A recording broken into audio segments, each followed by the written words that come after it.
नमस्कार दोस्तों। कर्म फल जैसा बोओगे वैसा पाओगे इमोशनल कहानी।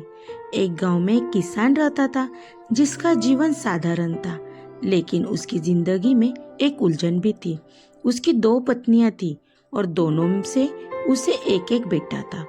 दोनों बेटों की शादी हो चुकी थी और किसान को लगा कि अब उसकी जिंदगी स्थिर और सुखी हो गई है। लेकिन समय ने उसे एक नई चुनौती दी। जब उसके छोटे बेटे की तबीयत अचानक बिगड़ने लगी, बड़े भाई ने अपने छोटे भाई का इलाज करवाने की पूरी कोशिश की। उसने गांव के आसपास के वैद्यों से परामर्श लिया, लेकिन छोटे भाई की तबीयत में कोई सुधार नहीं हुआ। धीरे धीरे खर्च बढ़ता गया और छोटे भाई की हालत और भी बिगड़ती चली गई। बड़े भाई के मन में चिंता ने धीरे धीरे एक कड़वाहट का रूप ले लिया। एक दिन बड़े भाई ने अपनी पत्नी से सलाह मशवरा किया। उसने कहा, यदि छोटा भाई मर जाए तो हमें उसके इलाज के लिए और पैसा नहीं खर्चा करना पड़ेगा। उसकी पत्नी, जो उसकी सोच में सहभागी हो गई थी, ने एक भयानक सुझाव दिया। क्यों न किसी वैद्य से बात करके उसे जहर दिया जाए। किसी को शक भी नहीं होगा और उसकी मौत को बीमारी के कारण माना जाएगा। बड़े भाई ने अपनी पत्नी की बात मान ली और एक वैद्य से संपर्क किया। उसने वैद्य से कहा, जो भी तुम्हारी फीस होगी मैं देने को तैयार हूँ, बस मेरे छोटे भाई को ऐसा जहर दे दो जिससे उसकी मृत्यु हो जाए। लालच और निर्दय से भरे वैद्य ने इस नृशंस प्रस्ताव को स्वीकार कर लिया और छोटे भाई को जहर दे दिया। कुछ ही दिनों में छोटे भाई की मृत्यु हो गई। बड़े भाई और उसकी पत्नी ने अंदर ही अंदर खुशियां मनाई, ये सोचते हुए कि अब रास्ते का कांटा निकल गया है और सारी संपत्ति उनकी हो गई। छोटे भाई का अंतिम संस्कार कर दिया गया और समय बीतता चला गया। कुछ महीनों के बाद किसान के बड़े बेटे की पत्नी ने एक बेटे को जन्म दिया। परिवार में खुशी की लहर दौड़ गई और उन्होंने बड़े लाड प्यार से बच्चों की परवरिश की।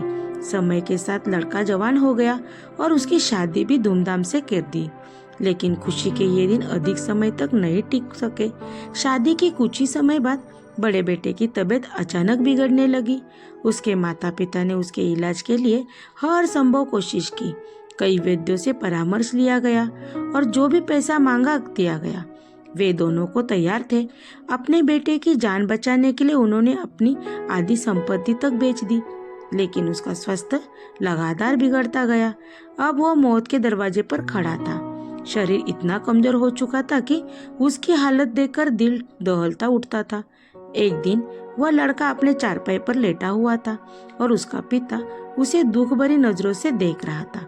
लड़के ने अचानक अपने पिता से कहा, भैया, अपना हिसाब पूरा हो गया है, अब बस कफन और लकड़ी का इंतजाम बाकी है, उसकी तैयारी कर लो। पिता ने सोचा कि उसका बेटा बीमारी के कारण बड़बड़ा रहा है और बोला, बेटा, मैं तुम्हारा बाप हूँ, भाई नहीं। लड़के ने दुखी आवाज में कहा, पिताजी, मैं आपको वही भाई हूँ जिसे आपने जहर देकर मरवा दिया था। जिस संपत्ति के लिए आपने मुझे मारा, वही अब मेरे इलाज में आधी बिक चुकी है। हमारा हिसाब बराबर हो गया है। यह सुनकर पिता का दिल टूट गया। वह फूट फूट कर रोने लगा और बोला, मेरा तो कुल नाश हो गया। जो मैंने किया वह सब मेरे सामने आ गया, पर मेरी पत्नी का क्या दोष है? तेरी पत्नी का क्या दोष है? वो तो बेचारी जिंदा जलाई जाएगी। उस समय सती प्रथा चल रही थी, जिसमें पति की मृत्यु के बाद पत्नी को पति की चिता के साथ चलना पड़ता था। लड़के की दुख भरी नजरों से अपने पिता को देखा और कहा, पिताजी, वो वैद्य कहाँ है जिसने मुझे जहर खिलाया था? पिता ने उत्तर दिया, तुम्हारी मृत्यु के 3 साल बाद वह मर गया था। लड़के ने कड़वाहट के हंसते हुए कहा, वह दुष्ट वैद्य आज मेरी पत्नी के रूप में है। मेरे मरने पर उसे भी जिंदा जलाया जाएगा। परमेश्वर का न्याय अटल होता है। कहानी से सीख, जो बोओगे वही काटोगे। जीवन में सच्चाई और ईमानदारी से जीना है सबसे बड़ा धर्म है।